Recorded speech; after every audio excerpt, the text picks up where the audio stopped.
Hey guys! So ever since I started making the My Little Pony redesigns, a lot of you guys have been asking for Rarity. And I hear you. So today we are going to make the one and only icon and seamstress of Ponyville, Rarity. Just like with the other My Little Pony redesigns, I'm going to be making them in my style as 16-inch ball-jointed dolls from scratch. Before I can 3D print the doll though, I commissioned my 3D sculpting friend Blue Pixie, and she sculpted a beautiful face and some accessories for her. So how about we get started? So for Rarity, I'm going to try a new resin today actually, because Resione came out with a BJD resin, and this one is also completely white, which is perfect for Rarity. It is very pricey though, so I hope it will be worth the money spent. But what better character to use a luxurious resin on than Rarity? So let's try this out, shall we? Yay!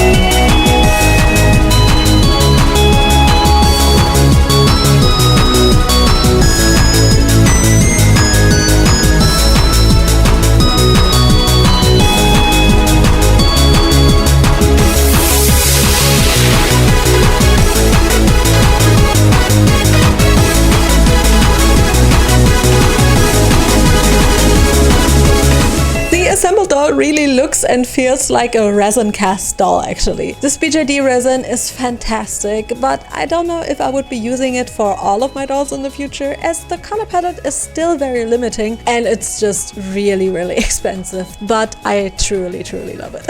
With the doll now printed, I want to start by making her wig. As you can see, I made this wig cup already and marked some guidelines to glue the wefts on for me, and made these wefts from a dark violet gorgeous wig that I got for this project. You can get really affordable wigs these days, and they're usually all heat resistant and not super shiny, which is amazing. So I just really love to use those wigs for doll hair. As you can see, I will be gluing the wefts in the direction of the top of the head because I want to give her a ponytail, and once the ponytail section is glued, I secure it with a rubber band. Then I start gluing the front part of the wig and already shorten the hair a bit for easier handling. Once I reach the side part, I glue a weft towards the direction of the ponytail and then use folded around wefts to give her a voluminous front, similar as I did on my Fluttershy wig. I then band it in place with heat and hairspray and use any tool that might help. I now still have to clean up the not so pretty parts on the back of the wig and use some more wefts that I folded around with a hair iron and glue them all around the wig like this. Before curling the ponytail, I curl the front of the wig with my small curling one and some styling products, and do it in sections to make sure the curls are all nicely shaped. And then it was time to curl the ponytail to make it beautiful and voluminous. This took a while and really felt like a bit of a hustle, so let's speed up the process here. To finish off the wig, I made these small gemstones. I will actually show you later how I made these, but for now, let's just glue them onto the hairband that I already put on to the ponytail to hide the rubber band. And with this last step, the wig is done. This is actually the first time I ever made a pure ponytail wig, at least I think so. Correct me if I'm wrong, but it fits Rarity so well because when she's sewing, I would imagine her to wear her hair up so it doesn't get in the way. I'm also absolutely obsessed with this hair color. It's so beautiful. And with the wig done, we can now paint the face. I'm totally in love with her eye shape and the horn. And also, I never painted a purely white BJD before, so that's a first too, and I'm excited. After spreading the initial glitter glow on her face, I very carefully add some pink pastel chalk dust to her cheeks and make sure it is not too crazy, as it builds up on the face very easily because of the light color. Or lack of it there is. I also thought adding a bit of shading around the horn would work nicely, and it really does. And will you look at that, the blushing barely shows on cam. Amazing! and then also shade her lips with darker pinks. I was contemplating on giving her lipstick, but I felt it would be too much, so soft blushed lips it is. Before sketching out her details, I also added some greenish blue eyeshadow, as Rarity is often shown with this kind of eyeshadow, and it is the prettiest color combo with the pink blushing. Kind of reminds me of these vintage Pierrot dolls. With a freshly sharpened brown pencil, I then start sketching out the eyeliner and keep carefully going until I like the shape of it, and then also add another eyeliner line on top of it in a beautiful purple. Purple is actually one of my favorite colors next to pink. When happy with the shape, I then mirror it manually to the other side and use some purple pastel chalk dust to map out the eyebrows. I sharpen them with a kneaded eraser and draw the ends with a pencil. And after sealing her, I can finally start to paint her black eyeliner with some acrylic paint. For the purple eyeliner, I'm using some ink from a Posca marker, and for softer details, I will be using my new favorite poster color gouache paints that I actually ordered from Japan. By the way, some of you guys might wonder how I was able to get these paints that you can actually only get in Japan. That's where today's sponsor, Zen Market, comes into place. It's basically a shopping proxy service that lets you buy from over 10,000 Japanese stores, even the ones that usually do not ship outside of Japan. And they will handle buying, packing, and shipping straight to your door. You don't need a Japanese address, and you don't even need Japanese to use it. It's super simple. You just search for the item that you want on Zen Market, or copy the link from a Japanese website like Rakuten, Surogaya, or even Amazon Japan, and paste it into Zen Market's search bar. Add it to your cart, check out, and then Zen Market will store it for up to 60 days for free. This way you can shop from different shops and combine everything into one package in the end. This is how you can save a lot of shipping costs, which is actually one of my favorite features.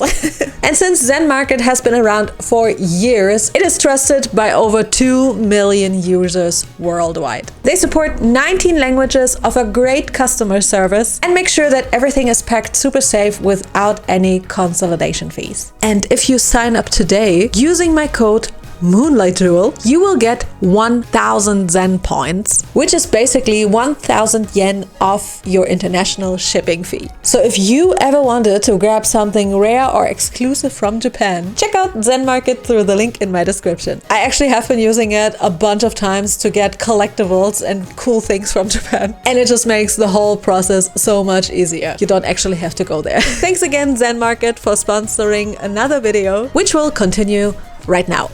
With a mixed gouache paint, I first paint Rarity's eyelid lines and then can go for my favorite step while face-upping, painting the lower lashes. This is always such a relaxing step for me, and if you use the right paint and brush, it usually comes pretty naturally after a while. I also use some purple gouache poster color paint to line her eyebrows, and of course have to give Rarity her cutie mark onto her cheek. I painted first with some acrylic paint and then used some Posca marker paint to give the gemstones some lines. Before sealing her a final time, I add a bunch of iridescent glitter to her face and horn, and then seal her off a final time with MSC. I wanted to give her a glitter eyeliner, so I added some PVA glue to the purple eyeliner and then sprinkled some royal purple glitter onto the eyeliner. It looks absolutely gorgeous afterwards, so after finishing it on both sides, I can finally gloss her lips and waterline, and last but not least, also add some beautiful doll lashes to finish off the look. While letting the lashes dry, I'm going to make her eyes. I prepped these bases and first painted them blue. With a drop of UV resin added to the iris, I'm placing a black rhinestone into both of the eyes for the pupil and cure them with my small UV lamp. I then add another drop of resin, spread it with a toothpick, remove bubbles with a lighter, and add blue glitter to the eyes. When I was happy with the look, I cure the eyes again, add another drop of UV resin, and add tiny little stars and shimmering gemstones to them. Cure them again,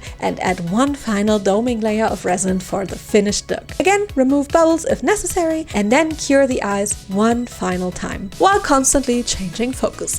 The face dried in the meantime, and it looks super cute. And here are also the finished eyes, which means we can now put the eyes into the face and see how it will look like. Okay, yes, this is absolutely giving Rarity, and I'm so glad that only the face already really captures her, I think. I hope at least. I really cannot wait to put her all together with the wig and the outfit later on, but that reminds me there's kind of still a whole outfit missing, right? So I think we should get started on that.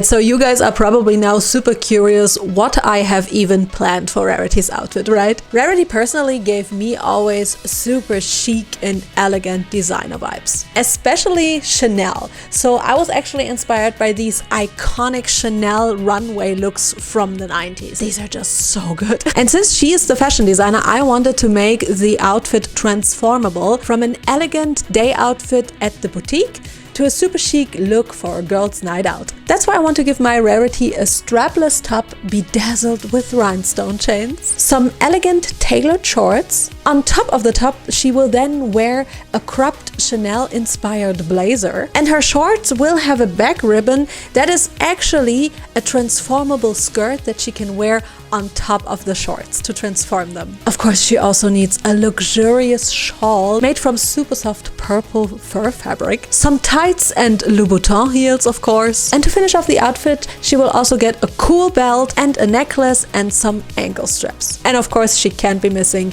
her Chanel-inspired purse. It is a relatively simple outfit, but it's difficult pieces to sew and it's a ton of them. So I think we should really get started on this.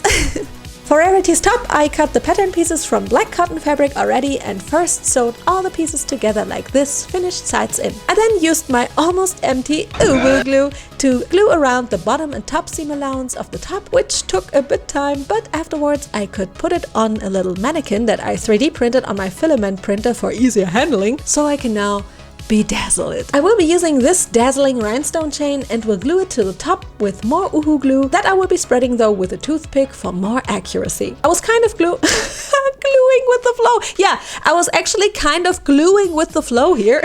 And I always checked first what design would look good in the end before actually gluing it. Stuff like this is such a fun thing for me to do because, I mean, who doesn't like bedazzling things, right? And yes, I cut them with scissors because I might have misplaced my wire cutters once again. The final top looks like this, and I think it is looking so pretty and elegant and really fits Rarity. Rarity's shorts/skirt will be the most special clothing piece for this project, and I will be using an actual blazer fabric that I still had laying around because it looks really luxurious, even though it's just a black fabric. After cutting out all the pieces for the shorts, I will first need to sew together the front seams and can then add the back pieces along the side seams after sewing the darts on them already. I prepped the waistband of the shorts already and now need to pin it onto the pants, finished sides in like this, and then carefully sew it in place. And afterwards, I fold the shorts together like this and sew the back seam until the closure part. The only thing left now is to add the closure, so let's continue with the skirt part now. For the skirt, I just had these three pieces that I simply needed to sew together, finished sides in. It'll be a little asymmetric in the front later on, which I think will give it a very cool look. I added a closure to the shorts and also sewed on one snap button part to the back. This is because I can now take the skirt part, hold it like this, and then wrap a fabric strip around it on which I added the other snap button part and can then button the skirt ribbon onto the back of the shorts like this. The finished shorts can be worn either as a shorts with a back ribbon, or we turn the ribbon into a skirt and wear it on top of the shorts. I imagine at daytime Rarity would wear the shorts in the boutique for work, and for a girls' night out she would transform them into a skirt. And I gotta say, I really want a shorts that is transformable into a skirt. That sounds so cool.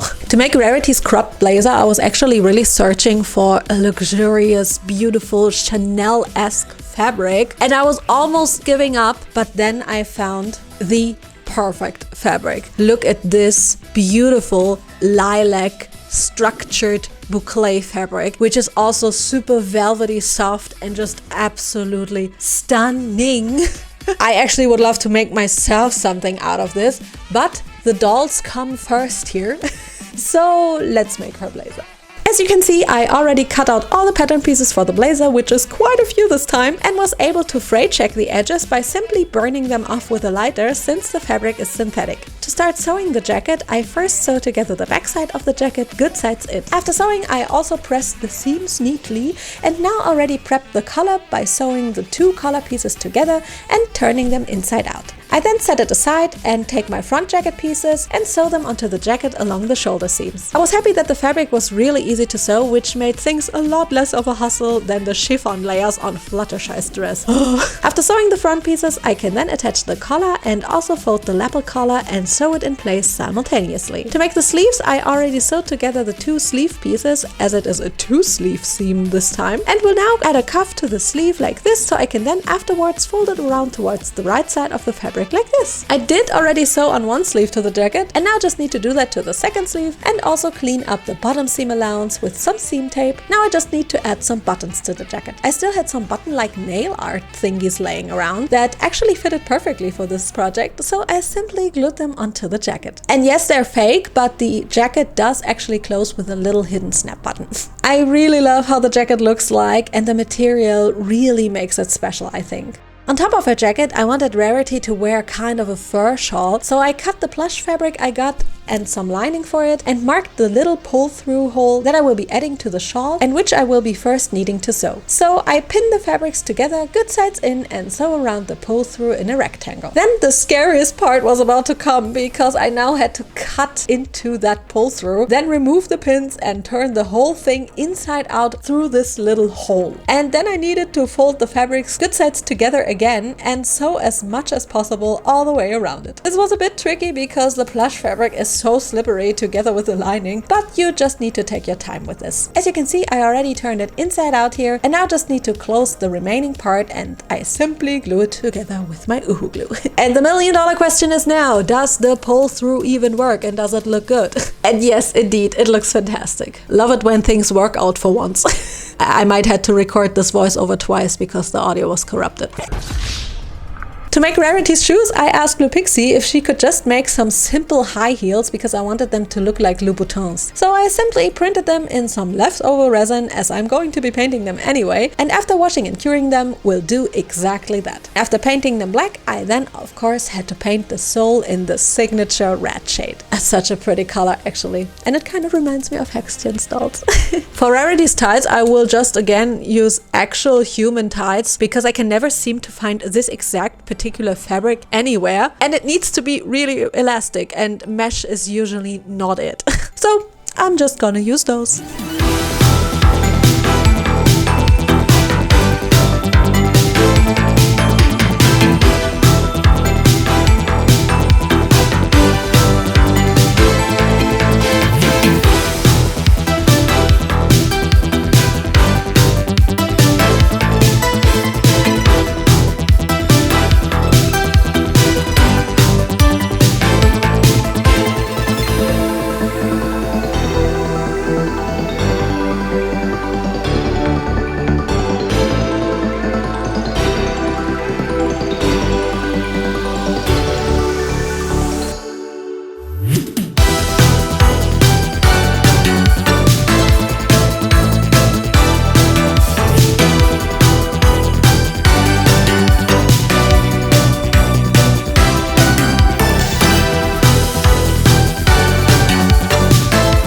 Clothing wise, we are done with Rarity. However, we of course need to accessorize. This is actually always the most fun part of every doll custom for me personally. So I first decided to make her belt, on which I decided to hang Rarity's name letters with little charms that I found online. They really remind me of those Chanel letters, and I love how it looks. Rarity of course also needs some bold sunglasses because it really fits the whole outfit, so I first cut them from 2mm acrylic with my laser cutter, and then first need to glue together the temples with the front of the glasses. For a more three-dimensional look, I then decided to add some UV resin to the front and side of the glasses so they would look more rounded. And afterwards I could then spray paint them black. They look fantastic afterwards, but not glossy enough for my taste, so I add some black UV nail polish to them. And to actually make them into sun sunglasses, my dad was so kind and gave me this sample book for UV protection films, and I was allowed to cut out a small section from the dark film. I then just cut around the shape that I cut from paper with my laser cutter, and when the shape was fitting into the glass frame, I then spread some OOAK glue on the backside of the glass frame and glued the vinyl film in. And holy heck, they really look like sunglasses, oh my god! So the bag I wanted to make for Rarity is actually also inspired by these 90s Chanel handbags, which I would freaking love to have myself if there wasn't the price tag. And I actually tried to make some real padded fabric for this bag, but for some reason it just on this small scale doesn't really work and look that good. And of course I wanted the bag to look good. So I asked Blue Pixie and was like, hey, can you actually like make this handbag in 3D so I can just print it? She freaking did it. It looks so fantastic, which means we can now make Rarity's purse. Yay!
I really love the bag and the little Fluttershy charms since they like to go to the spa together, so I thought that was a cute little detail because they really seem kind of like besties. Rarity, however, does need some jewelry too, so let's make her necklace and ankle straps. Since I couldn't find the right gemstones and only had like one teal one left, I decided to just make a small silicone mold with 2 different sized gemstones. I simply have to mix equal parts of the 2-part silicone, pour it into the little mold that I used an empty powder compact for, and then let sit for around 12 hours. Afterwards, I can then peel out the silicone mold like this, and now just need to mix some UV resin in a beautiful teal shade and make a couple rhinestones like that. To turn them into charms, I glue a small ring to the backside of the gemstones with UV resin and then hook another ring to them and hook that on a prep necklace that I made from a chain and a necklace closure. I love how it looks, and I pretty much made the ankle straps in a similar fashion, and I feel these gemstones really complement the whole outfit and kind of take it to the next level. Of course, Rarity also does need her own doll stand, that is without a question, and of course I also still wanted to make her little pet opalescence. So I think we should make that real quick, and with this finally finish off this project.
All the outfit pieces, the accessories, the jewelry and the doll stand, I can now finally put my version of Rarity together, and she is just everything. Okay, so she is all put together. She's so chic, she's so elegant, she's so Rarity. But let's not make you wait any longer. Here is my Rarity redesign.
here is my Rarity. I really love making this doll and I just love her transformable outfit. Which one of the main 6 should I make next? Let me know in the comments below.